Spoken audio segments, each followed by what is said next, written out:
नमस्कार दोस्तों, स्वागत है आपका आपके अपने YouTube चैनल कष्ट हरण में। मित्रों, आज हम भगवद गीता के अध्याय 2 के श्लोक 45 एवं 46 पर विचार करेंगे। त्रैगुण्य विषया वेदा निस्त्रैगुण्यो भवार्जुन, निर्द्वंदो नित्यसत्वस्थो निर्योगक्षेम आत्मवान। अर्थात वेदों में मुख्यतया प्रकृति के तीनों गुणों का वर्णन हुआ है। हे अर्जुन, इन तीनों गुणों से ऊपर उठो, समस्त द्वैतों और लाभ तथा सुरक्षा की सारी चिंताओं से मुक्त होकर आत्मपरायण बनो। तात्पर्य: सारे भौतिक कार्यों में प्रकृति के तीनों गुणों की क्रियाएं तथा प्रतिक्रियाएं निहित होती है। इनका उद्देश्य कर्म फल होता है, जो भौतिक जगत में बंधन का कारण है। वेदों में मुख्यतया सकाम कर्मों का वर्णन है, जिससे सामान्य जन क्रमशः इंद्रिय तृप्ति के क्षेत्र से ऊपर उठकर आध्यात्मिक धरातल तक पहुंच सके। कृष्ण अपने शिष्य तथा मित्र के रूप में अर्जुन को सलाह देते हैं कि वह वेदांत दर्शन के आध्यात्मिक पद तक ऊपर उठे, जिसका प्रारंभ ब्रह्म जिज्ञासा अथवा परम आध्यात्मिकता पर प्रश्नों से होता है। इस भौतिक जगत के सारे प्राणी अपने अस्तित्व के लिए कठिन संघर्ष करते रहते हैं। उनके लिए भगवान ने इस भौतिक जगत की सृष्टि करने के पश्चात वैदिक ज्ञान प्रदान किया, जो जीवन यापन तथा भवबंधन से छूटने का उपदेश देता है। जब इंद्रिय तृप्ति के कार्य यथा कर्म कांड समाप्त हो जाते हैं, तो उपनिषदों के रूप में भगवत साक्षात्कार का अवसर प्रदान किया जाता है। ये उपनिषद विभिन्न वेदों के अंश है, उसी प्रकार जैसे भगवद गीता पंचम वेद महाभारत का एक अंग है। उपनिषदों से आध्यात्मिक जीवन का शुभारंभ होता है। जब तक भौतिक शरीर का अस्तित्व है, तब तक भौतिक गुणों की क्रियाएं प्रतिक्रियाएं होती रहती है। मनुष्य को चाहिए कि सुख दुख या शीत ग्रीष्म जैसी द्वैतताओं को सहन करना सीखे और इस प्रकार हानि तथा लाभ की चिंता से मुक्त हो जाए।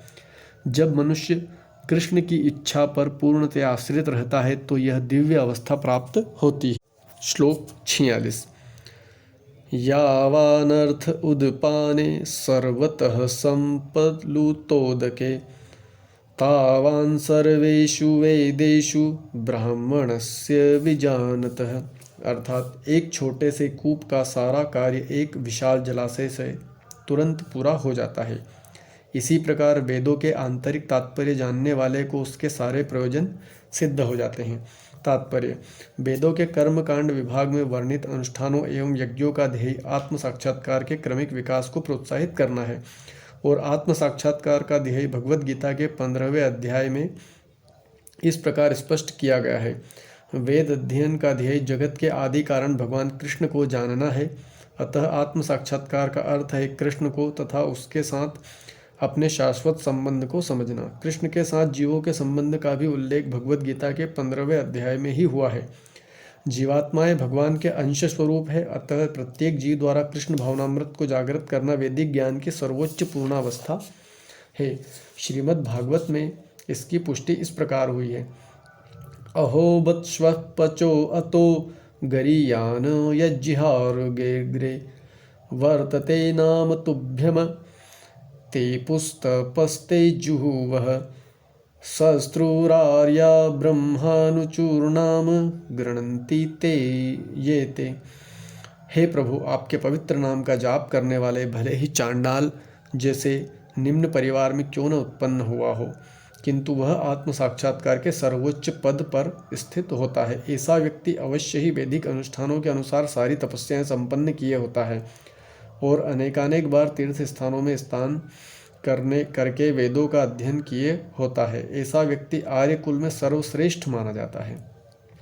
अतः मनुष्य को इतना बुद्धिमान तो होना ही चाहिए कि केवल अनुष्ठानों के प्रति आसक्त न रहकर वेदों के उद्देश्य को समझे और अधिकाधिक इंद्रिय तृप्ति के लिए ही स्वर्गलोक जाने की कामना न करे।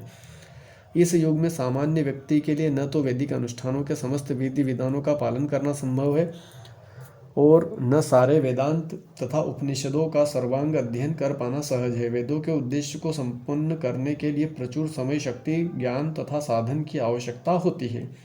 इस युग में ऐसा कर पाना संभव नहीं है, किंतु वैदिक संस्कृति का परम लक्ष्य भगवान नाम कीर्तन द्वारा प्राप्त हो जाता है, जिसकी संस्तुति पतितात्माओं के उद्धारक भगवान चैतन्य द्वारा हुई है।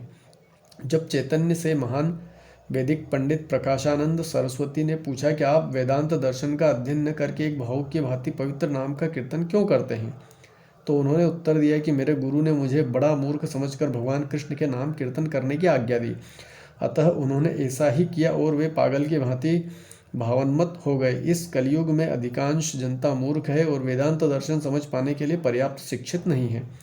वेदांत दर्शन के परम उद्देश्य की पूर्ति भगवान के पवित्र नाम का कीर्तन करने से हो जाती है। वेदांत वैदिक ज्ञान की पराकाष्ठा है और वेदांत दर्शन के प्रणेता तथा ज्ञाता भगवान कृष्ण है।